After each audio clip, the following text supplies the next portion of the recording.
situation, pouvez-vous nous préciser quels sont aujourd'hui les élus qui composent votre majorité municipale et quels sont ceux qui siègent dans l'opposition?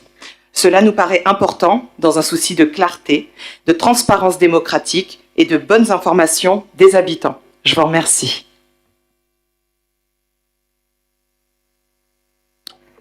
La clarté est faite, les informations que nous... à part à considérer que nous ne savons pas communiquer, les informations que nous avons communiquées sont celles qui existent. Et donc, pour nous, tout ça est extrêmement clair. Madame la maire? Monsieur Levaillant, je vous en prie. J'ai une petite allocution par rapport à cela. Madame la maire, chers collègues, mesdames et messieurs, lors du dernier conseil municipal du 14 avril dernier, vous avez annoncé la création du groupe Un Avenir Citoyen. En tant que président de ce groupe, j'ai précisé que nous faisions partie de la majorité. Madame la maire, pouvez-vous à l'instant, dans le cadre de ce conseil municipal, nous indiquer officiellement la place que vous nous réservez? Vous venez de le faire. Sachant que nous lisons que de façon unilatérale, vous avez décidé de nous mettre à l'opposition. La loi, l'article 21-21-27-1 du Code général des collectivités territoriales définit l'opposition comme telle. Les élus d'une liste autre que la majoritaire, ou ceux qui ont déclaré ne pas appartenir à la majorité. C'est la définition d'une opposition. Je vous rappelle avoir précisé lors du conseil municipal du 14 avril dernier que nous avons décidé d'être dans la majorité. On ne peut pas imposer aux élus d'Un Avenir Citoyen qui veulent constituer un groupe au sein de la majorité d'être qualifiés d'opposition contre leur volonté. Modifier leur appartenance politique dans le journal communal sans leur consentement. Il ne faut pas confondre le mot constituer un groupe avec rejoindre l'opposition. Les élus peuvent constituer un groupe au sein de la majorité sans pour cela basculer dans l'opposition. La constitution de groupe ne change pas automatiquement leur appartenance politique. Nous, conseillers municipaux, élus sur la liste Un Avenir Citoyen, et sur votre liste que vous avez conduite lors des dernières élections municipales, souhaitons formellement porter à votre connaissance notre position au sein du conseil municipal. Nous n'avons jamais déclaré appartenir à l'opposition. Nous vous demandons de prendre acte de notre positionnement comme membre de la majorité, de veiller à ce qu'aucune communication officielle ne nous présente comme appartenant à l'opposition. Dans un souci d'apaisement et de bonne administration de la commune, nous restons néanmoins disponibles pour tout échange constructif. Pour conclure, nous nous permettrons de vous faire parvenir un courrier dans ce sens-là. En vous remerciant. Évaluons votre micro. Merci, je vous remercie. Je vous avoue que je suis troublée. Je ne sais pas très bien comment vous répondre, Monsieur Levaillant. Peut-être qu'en procédant en refaisant l'historique, peut-être que tout le monde comprendra mieux. Nous nous sommes vus, Monsieur Levaillant. Vous avez quitté, avant le premier conseil municipal d'installation, le jeudi, vous vous êtes levé, nous étions en réunion, votre groupe, mon groupe, et vous m'avez dit, samedi, je serai dans ton opposition. C'est la phrase qui a été formulée par votre groupe. Je n'ai jamais dit une chose pareille. Je peux finir, oui, mais une des personnes de votre délégation l'a dit. Laquelle? Donc, vous vous en souvenez, on n'est pas... voilà. Donc, c'est ce qui s'est... Laquelle? Non, mais monsieur Levaillant, je peux finir, je vous ai laissé terminer très tranquillement. Je propose que nos débats soient apaisés et que pour cela, on s'écoute échanger. Alors, vous m'avez dit cette première chose. Je vous ai dit, je vous laisse, on peut avoir des mots qui dépassent la pensée, et je vous laisse, votre collègue était d'ailleurs présent, je vous laisse, Monsieur Arifa, je vous laisse revenir vers moi demain avant midi, c'était vendredi, parce que moi, après, il va falloir que je monte les élus qui composent la majorité à l'administration pour le conseil municipal d'installation. Je n'ai eu aucune nouvelle. Les seuls échanges que vous avez eus, c'était des échanges qui consistaient à vous faire élire, vous, maire, à ma place, en contactant des membres de mon groupe, des membres du groupe de Madame Adlani, plus les vôtres. et des membres du groupe de Madame Roland. C'est pas du tout. Non, attendez, je me permets de vous couper parce que c'est pas du tout la réalité des choses. Non, vraiment, donc maintenant, je vais vous laisser la parole. Vous avez le droit. Mais ce que vous dites n'est pas vrai. C'est tout. Non, c'est pas possible. C'est pas possible qu'on ne s'écoute pas parler comme ça. Ça donne pas une très belle image de la politique. Donc déjà que ce qu'on fait là est dommageable pour les citoyens. Donc vous êtes venu en conseil municipal, le premier conseil municipal, vous l'avez quitté avec perte et fracas, et vous avez fait des communiqués expliquant que j'étais un odieux personnage qui avait trahi les Villepintois. La politique, faire de la politique et appartenir à une majorité, c'est pas simplement le vouloir, c'est l'exercer. C'est-à-dire qu'il faut que nous travaillions en confiance, il faut que nous travaillions dans le même sens, surtout pour les Villepintois, et ce n'est pas ce que vous avez montré avec une partie de votre groupe qui, je dois bien l'avouer, ce qui est dommage, c'est que j'ai l'impression que vous n'ayez pas en plus le soutien de l'ensemble de votre groupe sur cette situation. Mais la politique étant, on est obligé de traiter le groupe en tant que tel et de manière unitaire. Et donc, vous avez fait cette première annonce, vous avez communiqué, vous vous êtes répandu sur les réseaux sociaux à de nombreuses reprises, et là, vous nous expliquez que vous voulez appartenir à la majorité. Mais pardon, monsieur Levaillant, moi, je ne fais pas de politique avec des personnes qui se répandent sur les réseaux sociaux pour expliquer à quel point je suis un odieux personnage. Et vous ne devriez pas vouloir appartenir si vous essayez d'être cohérent. Vous ne pouvez pas à la fois dire que je suis quelqu'un qui trahit, et de l'autre côté, dire que vous voulez appartenir à ma majorité. Il y a un moment où ça ne fonctionne pas. Moi, je pense que le moment où ça ne fonctionne pas, c'est le premier moment. Parce que vous avez conscience que je n'ai pas trahi et que ce que j'ai fait, je l'ai fait à raison. Et donc, soit, en fait, on passe par un moment... Vous avez, en plus, de manière unilatérale, demandé à créer un groupe. Vous voyez bien que nous étions 3. Il y avait mon groupe, il y avait le groupe de Madame Roland et il y avait votre groupe.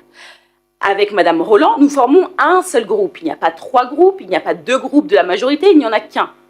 Appartenir à la majorité, c'est appartenir à ce groupe. Vous avez écrit de manière unilatérale à mon cabinet la première semaine pour expliquer en quoi vous vouliez bénéficier davantage de groupes, mais de groupes d'opposition, parce que les articles cités correspondaient en plus à des groupes, à la constitution d'un groupe d'opposition. Donc, vous avez voulu ces avantages-là que nous avons entendus et que nous cherchons à mettre en place, parce que vous avez demandé des moyens de fonctionner, un local pour pouvoir recevoir les gens, vous avez fait toutes ces demandes-là, qui sont des demandes parfaitement acceptables, et nous respectons la démocratie. Ce que nous n'avons pas eu pendant 12 ans d'opposition avec Madame Roland, nous avons décidé de l'offrir à l'opposition parce que nous croyons en la démocratie.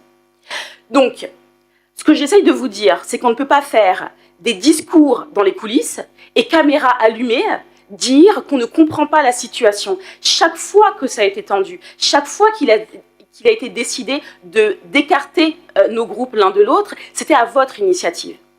Donc, la création de votre groupe, comme celui de Madame Adlani, prouve que vous appartenez à autre chose que la majorité. Et autre chose que la majorité, pardonnez-moi, ça s'appelle l'opposition. Et d'ailleurs, vos déclarations communes, ce soir, nous prouvent que tout ça va un petit peu dans le même sens. Enfin, je ne sais pas qui instrumentalise, je ne sais pas qui instrumentalise quoi, mais Moi, je me suis basée sur la sortie du magazine. Madame Albina, on ne prend pas la parole de manière intempestive, on s'écoute parler, et on fonctionne comme ça. Je vous ai donné la parole. Très bien. Et donc, je ne sais pas quoi vous dire d'autre. Vous avez décidé d'appartenir à l'opposition à 3 reprises. Vous y êtes. Je pense qu'il faut que vous en satisfaisiez. Parce que je ne peux pas faire autre chose qu'aujourd'hui vous faire appartenir à l'opposition. Et au vu des déclarations qui ont été les vôtres, pardonnez-moi, et en plus, mes camarades trouveraient ça bien étrange que je puisse laisser dire ce que vous avez dit, nous accuser de cette manière publiquement et après nous expliquer que vous vouliez faire partie d'un collectif soudé avec nous et faire partie de la majorité. Ce que vous voulez, c'est une partie des avantages sans avoir les inconvénients. Ben, ça, c'est pas possible. Donc, pour moi, vous appartenez à l'opposition. Et après, il y a des discussions qui peuvent exister, mais ça veut dire qu'il faut qu'on s'explique sur ce qui s'est passé, ce qui n'a pas eu lieu, qu'on s'explique ce qui s'est passé. Moi, je pense que soit vous regrettez vos publications et soit vous regrettez vos propos passés, et dans ce cas-là, on peut réfléchir à ce que vous rentriez dans la majorité. Mais s'il n'y a pas d'excuses aussi publiques que vos premières déclarations, alors tout ça n'est pas envisageable. Et je pense que pour les... J'allais dire les Villepintois, non. Les gens, de manière générale, qu'ils soient Villepintois ou autres, ont besoin de clarté en politique. Et je pense que ces espèces d'allers-retours là, en fait, les décisions prises comme ça à la hâte, on a tous beaucoup de sentiments, on a tous des fois envie de s'énerver un petit peu. Ben, on prend pas son téléphone pour se répandre sur les réseaux sociaux. C'est pas comme ça que ça se passe, la politique. Il faut savoir prendre un petit peu sur soi, discuter, avoir l'esprit, être un petit peu plus serein. C'est ce que nous essayons de faire. Nous avons dit que nous voulions une ville apaisée.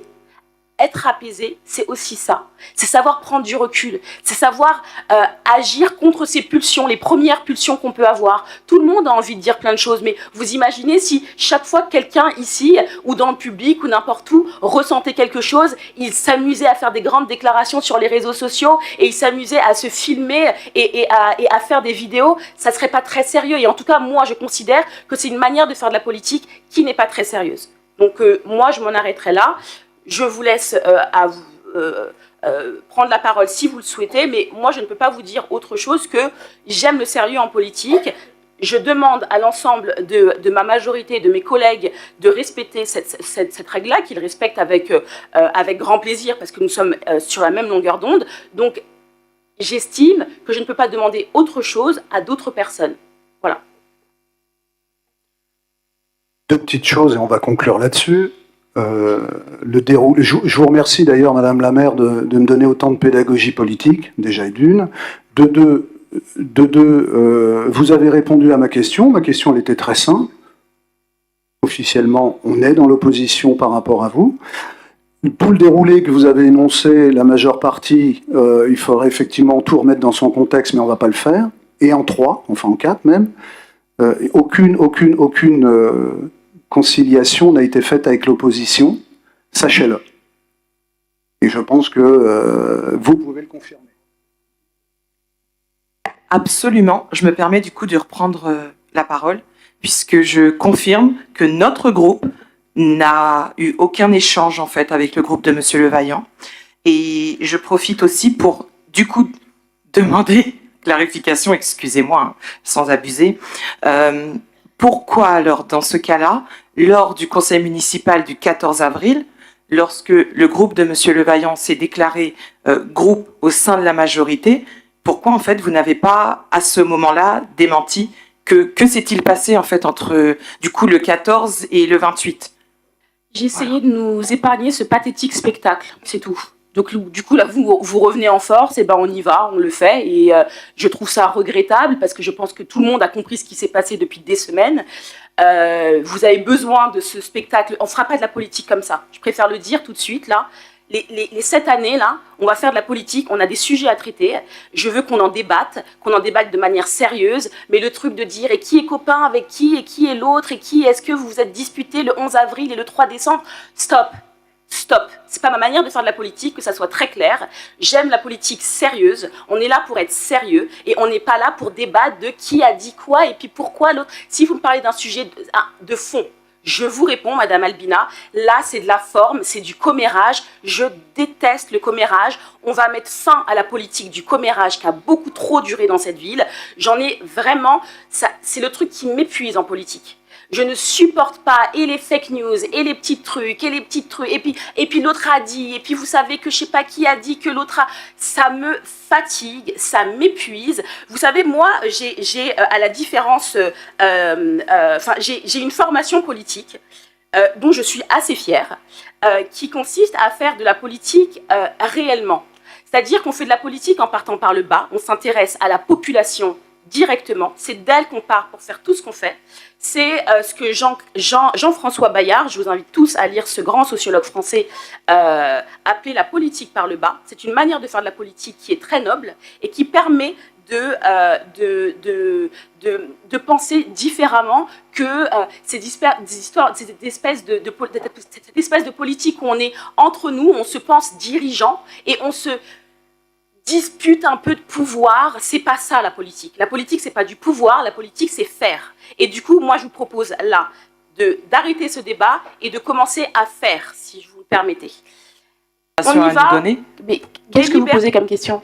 Je demande à Monsieur Dereau, est-ce qu'il est prévu que cette décision de nommer la nouvelle rue au sein du parc de Lanoue soit collectivement posée et ne soit pas uniquement attribuée à votre vote? J'avais donc bien compris votre question. Vous pouvez éteindre votre micro. Je vais donc donner la parole à l'élu à la démocratie participative. Je vous remercie. Je vais me permettre de vous faire une petite piqûre de rappel, Madame Albina. Vous êtes maintenant élue d'opposition. Quand Madame la maire vous donne la parole, vous la prenez. Quand elle ne vous la donne pas, vous la sollicitez. Et vous attendez qu'on vous la donne. Excusez-moi, j'ai pas fini. Excusez-moi, j'ai pas fini. Permettez. D'accord. Éteignez votre micro, s'il vous plaît. Madame Albina, votre micro, s'il vous plaît. Ensuite, nous connaissons tous nos délégations ici dans la majorité. Si Madame la maire vous dit que c'est moi qui dois répondre à votre question, bah, écoutez, je prends la parole et je réponds. Sinon, bien sûr que je prendrai la parole si je sens la nécessité. Maintenant, concernant le fait que nous avons sollicité les riverains sur la décision et les faire participer sur tout ce qui va se passer à la différence de l'ancienne majorité, oui, effectivement, il y aura un partenariat avec les Villepintois et avec le parc de Lanoue. Voilà. Je peux prendre la parole? Alors, on ne demande pas la parole comme ça, on lève la main. Ça commence, dans toutes les mairies de France, ça fonctionne comme ça. Je vous remercie, je retiendrai. Vous la donne. Je vous en prie, Madame Albina. Du coup, pour répondre à Madame Kasmi, dans la délibération, en fait, il est indiqué que...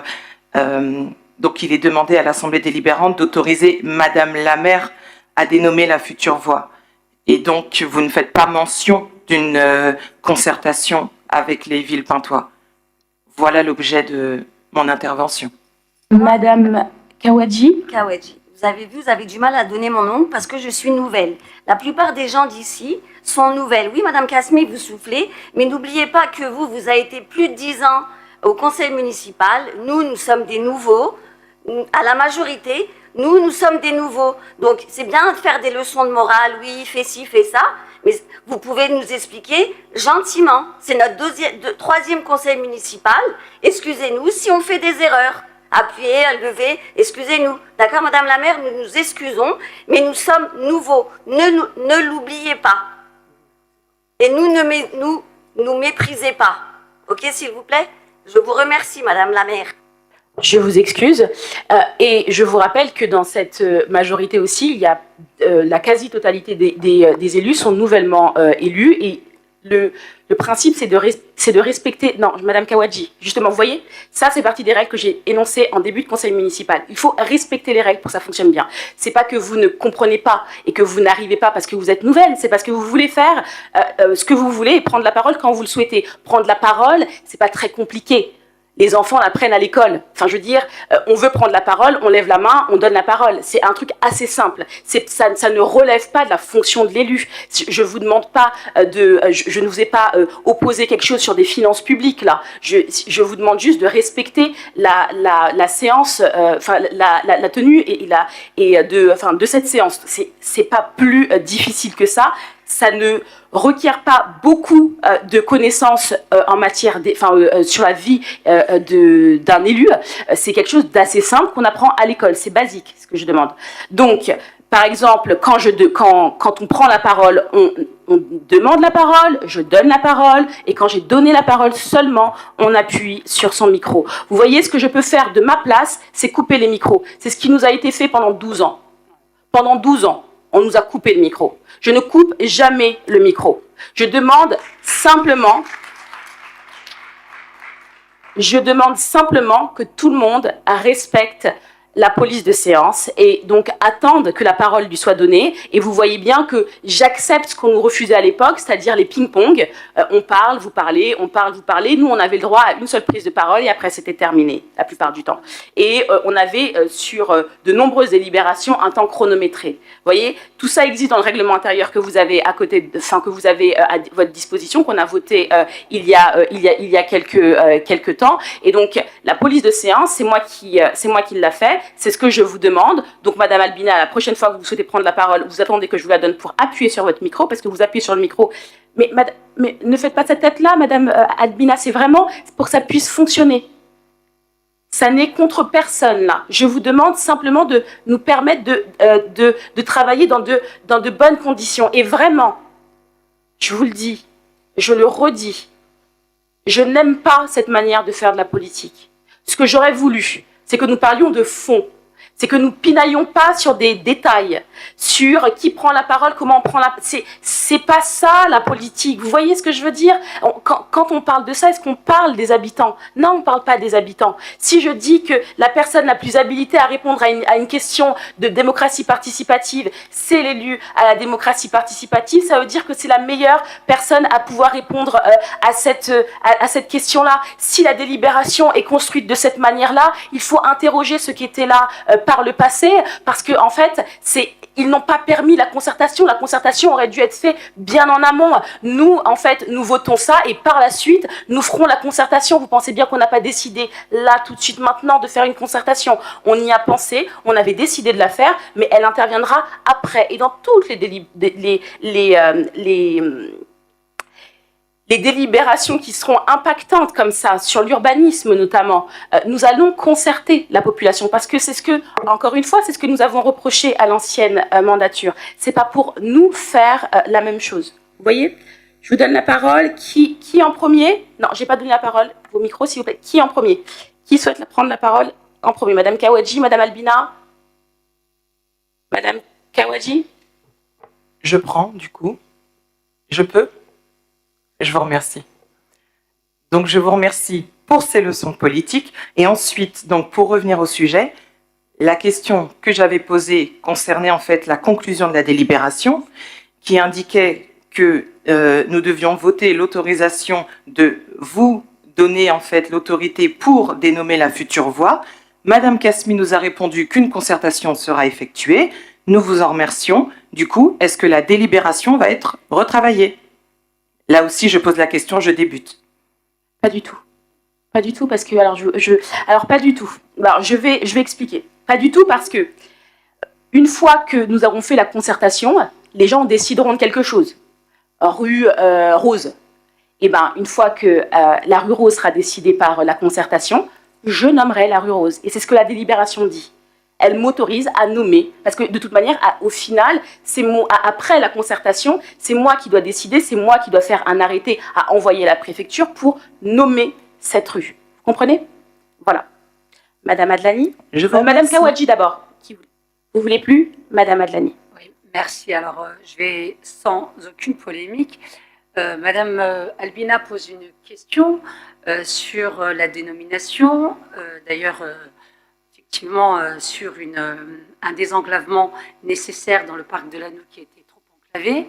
Elle pose une question simple, à savoir s'il y a une concertation. Je précise que dans les deux autres délibérations précédentes, vous avez mis en avant le fait que vous alliez faire une concertation, que ça n'a pas été dit et précisé dans cette délibération. C'est juste une simple question. Vous le dites, et d'ailleurs je salue la concertation sur les travaux d'enfouissement et les travaux de voirie dans mes propos. Elle vous pose juste la question à savoir est-ce qu'il y aura une concertation. Vous dites que c'est évident et que c'est précisé. Ça n'est pas précisé, vous auriez pu ne pas le préciser à l'écrit et le préciser à l'oral, vous ne l'avez pas fait. Donc, je rejoins Madame Albina sur cette question, à savoir pas de mépris, juste répondre à la question sans dire que c'était prévu. Non, c'est pas écrit que c'était prévu. Et si c'était prévu, il aurait peut-être fallu le dire en amont. Elle pose la question sans aucune malice, sans aucune polémique, et juste une réponse suffit, sans avoir ni de mépris ni de grandes leçons. Merci. Merci Madame Kasmi, puis Madame Roland. Après, je propose qu'on passe au vote. Merci Madame Adlani de toujours me mettre dans votre centre d'intérêt comme vous l'avez fait tout au long de cette campagne. J'en suis flattée, malheureusement, du mauvais côté. Maintenant, je ne me permettrai pas de parler de l'urbanisme, des sous, etc. Mais quand vous dites des millions d'euros ont été utilisés pour la rénovation du parc de Lannou, des millions d'euros, où est le parc de Lannou et à quel moment il est rénové? Et je peux vous dire que les Villepintois qui vivent au parc de Lannou constatent et voient tous les jours ce qui s'y passe et la dégradation du parc. Ensuite, donner des leçons de morale et donner des leçons de la tenue du Conseil, Madame Adlani, déjà, remettez-vous en question, vous haussez le ton, vous aussi, vous dénigrez nos collègues de la majorité. Donc, on apprécie beaucoup moins votre comportement. Et comme je vous l'ai dit lors de l'investiture, vous n'êtes pas assez bien pour nous donner des leçons de morale. Merci, Madame Adlani.